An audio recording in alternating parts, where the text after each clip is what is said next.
الحمد لله نحمده ونصلي ونسلم على رسوله الكريم أما بعد فأعوذ بالله من الشيطان الرجيم بسم الله الرحمن الرحيم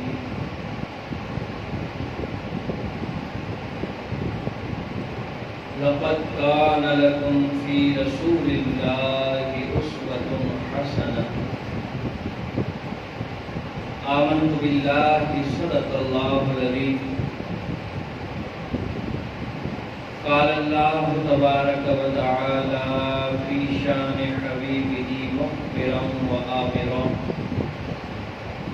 إن الله وملائكته يصلون على النبي يا أيها الذين آمنوا صلوا عليه وسلموا تسليما تمام حضرات آواز اندر رفاق آواز آنی چاہیے اللهم صل على سيدنا مولانا محمد وعلى آله وأصحاب سيدنا مولانا محمد وبارك وسلم وصلي عليه الصلاة والسلام عليك يا رسول الله وعلى آلك وأصحابك يا حبيب الله الصلاة والسلام عليك يا شفيع المذنبين وعلى آلك وأصحابك يا رحمة للعالمين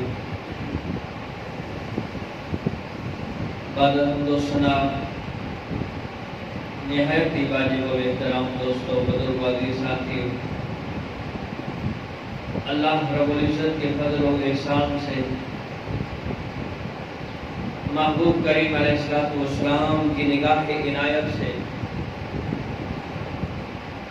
اس مبارک اور بابرکت دن کے اندر میں اور آپ اللہ رب العزت کی پسندیدہ جگہ مسجد میں جمع ہے دعا گو ہوں کہ رب کائنات ہم سب کا یہاں مل بیٹھنا اپنی پاک بارگاہ کے اندر منظور و مقبول فرمائے علی جناب اللہ رب العزت کے پیارے رسول علیہ السلام کی جو زندگی ہے ہمارے لیے معیار ہمارے لیے مشعل راہ ہمارے لیے اسوہ ہمارے لیے ایک نمونہ ہے جو بندہ اپنی زندگی کو نبی کریم علیہ السلام کے اس اسوہ حسنہ کے مطابق کر لیتا ہے کائنات گواہ ہے کائنات والے گواہ ہیں کہ اس کی یہ دنیا ہی سنور جاتی ہے اور آخرت ہی سنور جاتی ہے کیوں؟ اللہ رب العزت نے اپنی لارائب کتاب کے اندر ارشاد فرمایا ساری کائنات کو مخاطب کر کے ارشاد فرمایا کہ کائنات والو اگر فلاح چاہتے ہو کامیابی چاہتے ہو اس دنیا پہ عزت و وقار چاہتے ہو اس دنیا پہ ایک مقام و مرتبہ چاہتے ہو اس دنیا پہ ایک نام و نشان چاہتے ہو اس دنیا پہ اپنے آپ کو اچھا گنوانا چاہتے ہو تو پھر کیا کرو؟ فرمایا لقد کان لکم فی رسول اللہ اسوۃ حسنہ کہ کائنات کی ساری کامیابیاں کائنات کا سارا حسن کائنات کے سارے مقام کائنات کے سارے عروج کائنات کے سارے مرتبے اگر حاصل کرنا چاہتے ہو تو پھر اپنی زندگی کو اسوہ حسنہ مصطفیٰ کے مطابق ڈھال دو اگر تمہاری زندگی نبی علیہ السلام کے اسوہ حسنہ کے مطابق ہو جائے گی میرے مصطفیٰ کے فرامین کے مطابق ہو جائے گی میرے مصطفیٰ کی زندگی کے مطابق ہو جائے گی میرے مصطفیٰ کریم علیہ السلام کے احکامات کے مطابق تمہارے شب و روز گزریں گے تمہارا اٹھنا بیٹھنا ہوگا تمہارا چلنا پھرنا ہوگا تمہارا رہن سہن ہوگا تمہارے تعلقات ہوں گے تو پھر دیکھنا یہ دنیا تمہیں مقام کتنے دیتی ہے لیکن شرط کیا ہے کہ اپنے آپ کو اس آیت کا مصداق بناؤ، قرآن کی اس آیت کا اپنے آپ کو مصداق بنا لو، پھر کائنات والوں کا مقام دیکھو گے کہ جو بڑے بڑے بھی ہوں گے، جب تم اسوہ حسنہ مصطفیٰ کے پیروکار بن جاؤ گے، مصطفیٰ کریم علیہ السلام کے نقش قدم پہ چلنے کے لیے اپنی زندگی کو وقف کر دو گے، پھر بڑے بڑے بھی جب ملیں گے تمہارے گھٹنوں پہ ہاتھ رکھ کے ملیں گے۔ کائنات تمہیں عزتوں سے نوازے گی، کائنات تمہیں مقام سے نوازے گی، کائنات تمہارے مرتبے کو سلام کرے گی۔ کائنات والے جب بھی تمہارا نام لیں گے، عزت کے ساتھ نام لیں گے، احترام کے ساتھ نام لیں گے۔ ارے کائنات کی جتنی القابات ہیں وہ تمہارے نام کے ساتھ یکجا کر کے نام لیں گے۔ ذرا زور سے سبحان اللہ۔ شرط کیا ہے؟ توجہ رہے، شرط کیا ہے؟ اپنے آپ کو نبی کریم علیہ السلام کا غلام بنا لو۔ میں اکثر کہتا ہوں غلامی رسول میں موت بھی قبول ہے۔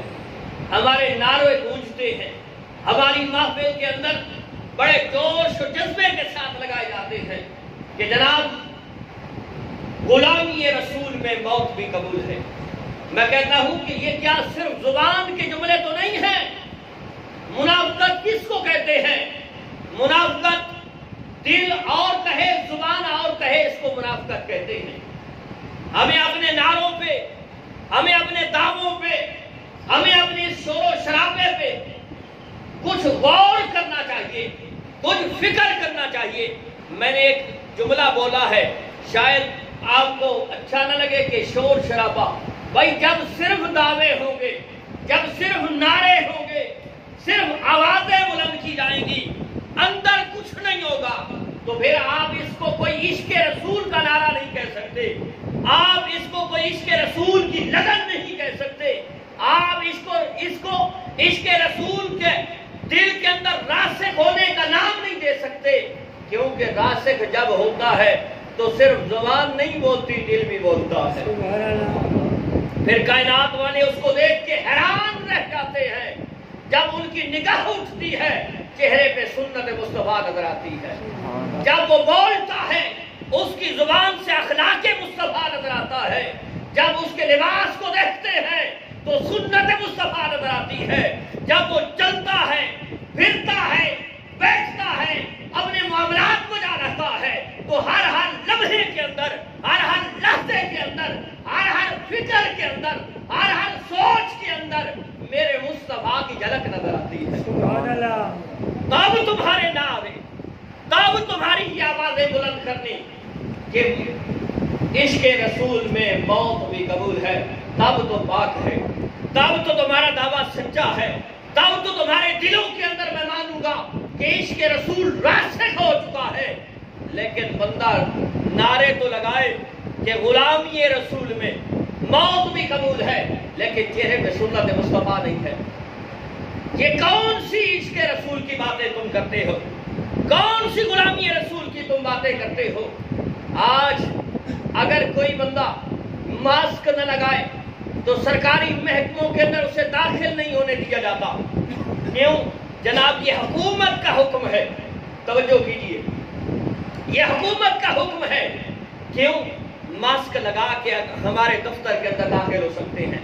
یا آج کل تو دکانوں کے باہر بھی یہ پوسٹر لگا دیے گئے ہیں کہ برائے مہربانی ماسک لگا کر ہماری دکان کے اندر تشریف لائیے۔ اب میں پوچھتا ہوں کہ اگر ماسک نہ لگا ہوا ہو تو دفتر کا چپڑاسی، دفتر کا سیکورٹی گارڈ اندر داخل نہیں ہونے دیتا، اور پھر جس کے چہرے پہ سنت رسول نہ ہو، کل برود حشر وہ کس منہ کے ساتھ میرے مصطفیٰ کے سامنے جائے گا؟ کیا وہاں دربان، کیا وہاں رضوان، کیا وہاں مالک اس کو اب نبی علیہ السلام کے خادموں میں جانے دیں گے؟ آج ہمیں گریبان میں جھانکنا چاہیے۔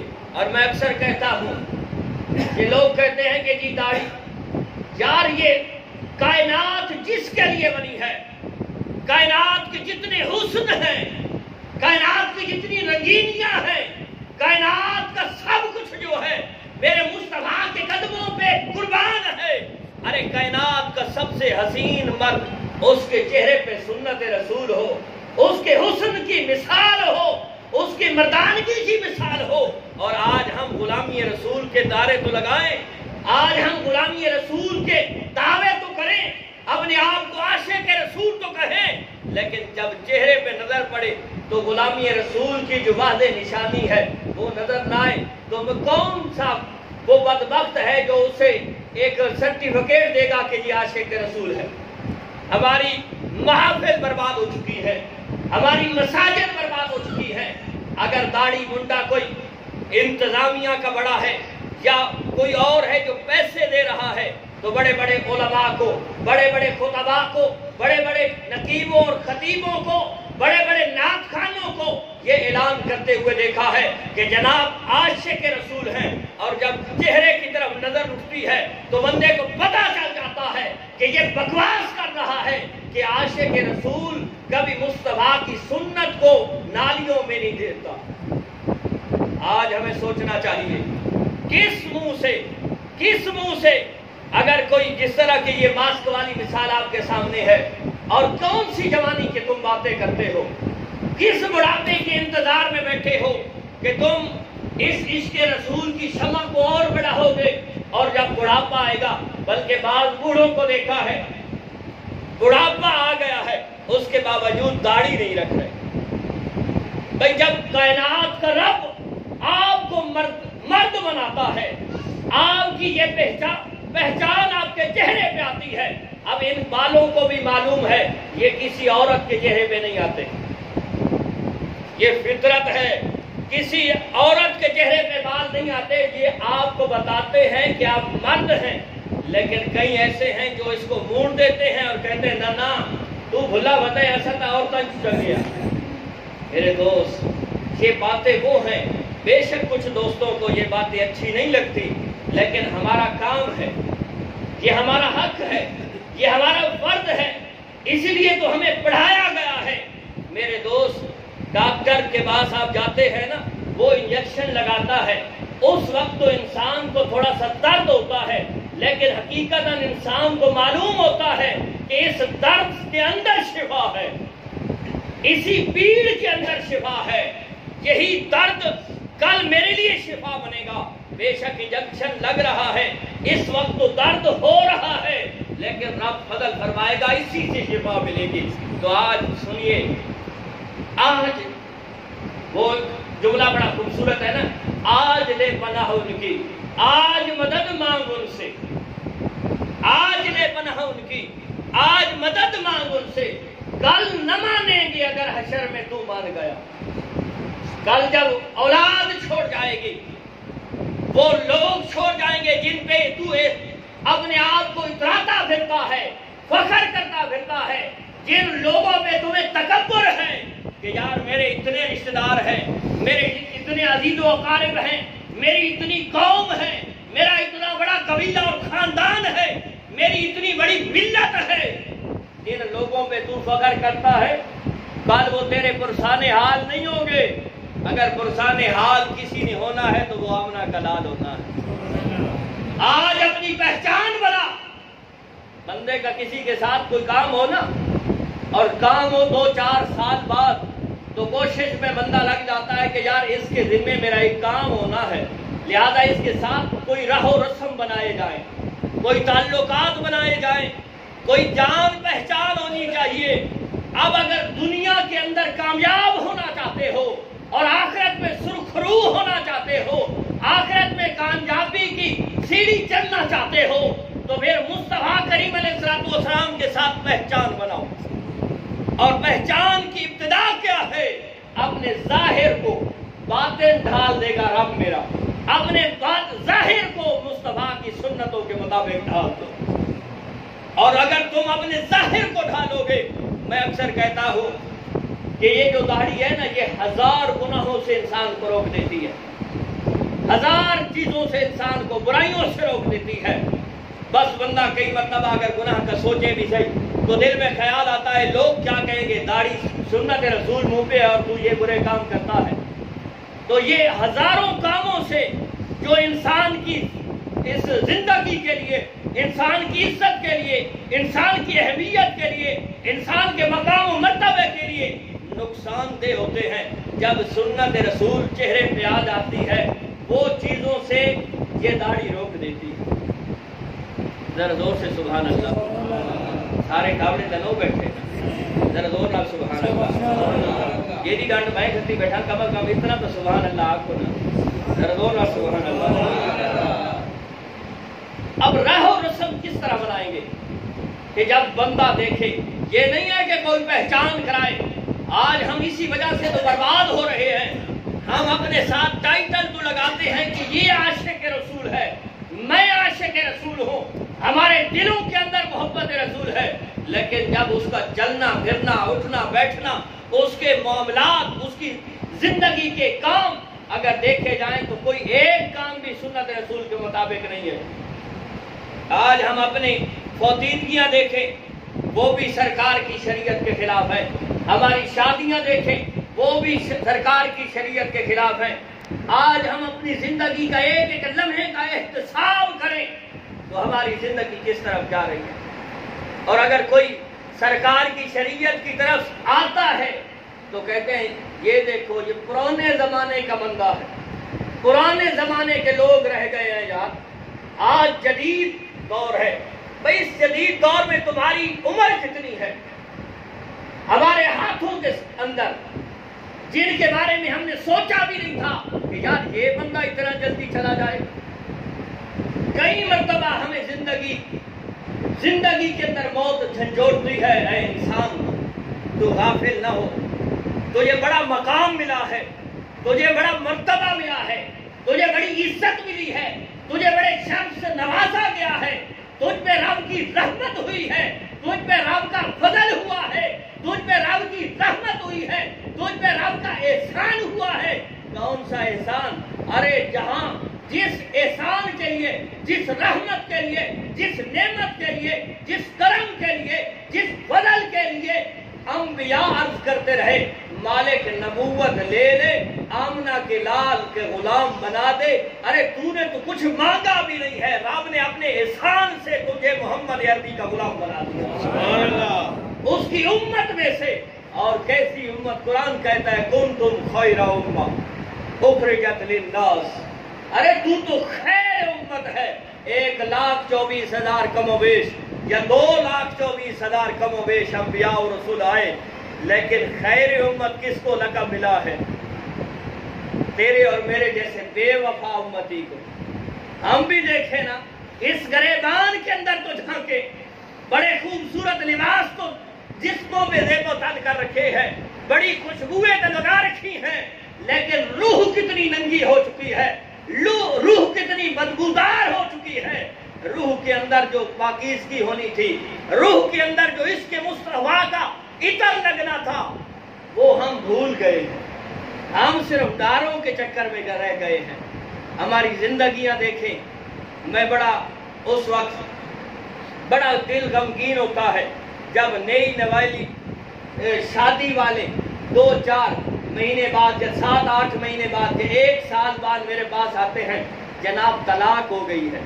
اس وقت دل غمگین ہوتا ہے، لیکن شریعت نے جو ہمیں ایک علم دیا ہے وہ بھی بتانا لازم ہوتا ہے۔ اس وقت روتے ہیں، اور میں 2-4 دنوں پہلے کا ایک واقعہ بتا رہا ہوں کہ میرے پاس آئے اور رو رہے تھے، جناب کوئی راستہ نکالیں کہ طلاق سے ہم بچ جائیں۔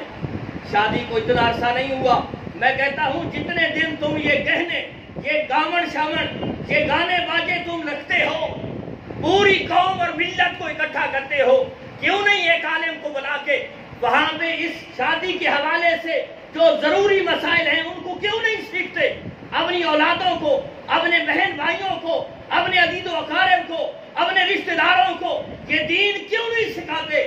پھر کیا ہوتا ہے، کچھ لوگ تو ایسے بن جاتے ہیں جب انہیں پتہ بھی چل گیا ہے، طلاق ہو گئی ہے، اب سب کچھ حرام ہے، اس کے باوجود کہتے ہیں جی کیا کریں، خاندان جدا ہو جائیں گے، کیا کریں گی، ماں پیوتیاں منجیاں وکھر ویسے، کوئی ایک راہ کٹوا۔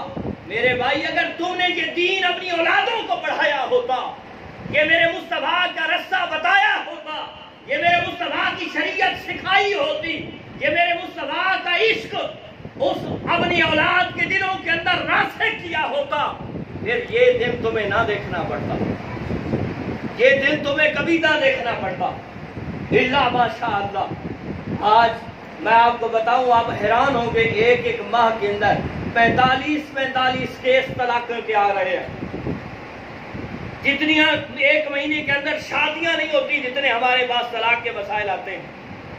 اس کی مین وجہ کیا ہے کہ ہم نے شادیاں بھی یہود و نصارہ کے طریقے پہ کرنی شروع کر دی ہیں۔ کیا ہمارے اسلام کے اندر یہ گانے بازے تھے؟ کیا ہمارے اسلام کے اندر یہ بےہودہ رسم مہندی والیاں تھی؟ کیا ہمارے اسلام کے اندر یہ بےہودہ گھڑولی والی رسم تھی؟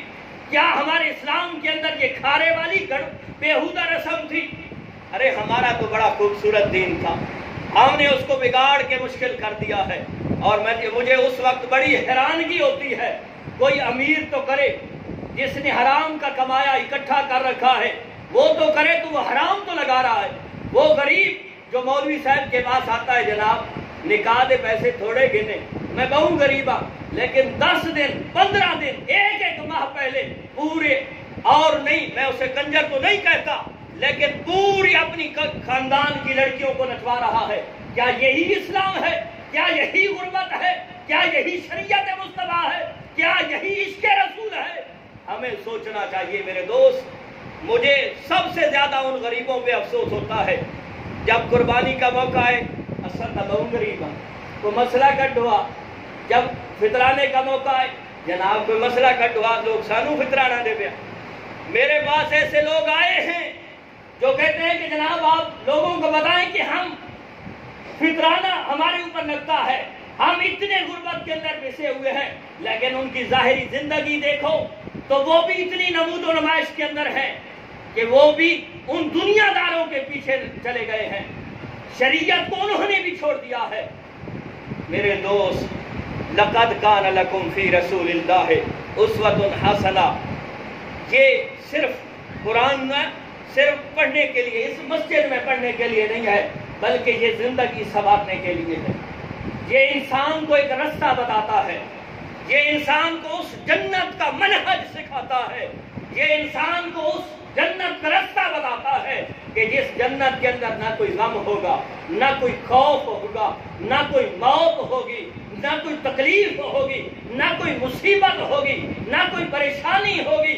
ارے وہ جنت تمہیں یہ رستہ بتاتا ہے، لیکن ہم مفت کی جنت کو چھوڑ کے، پیسے لگا کے، خرچ کر کے، اپنے آپ کو برباد کر کے، اپنے گھروں کو برباد کر کے، اپنی نسلوں کو برباد کر کے جہنم خرید رہے۔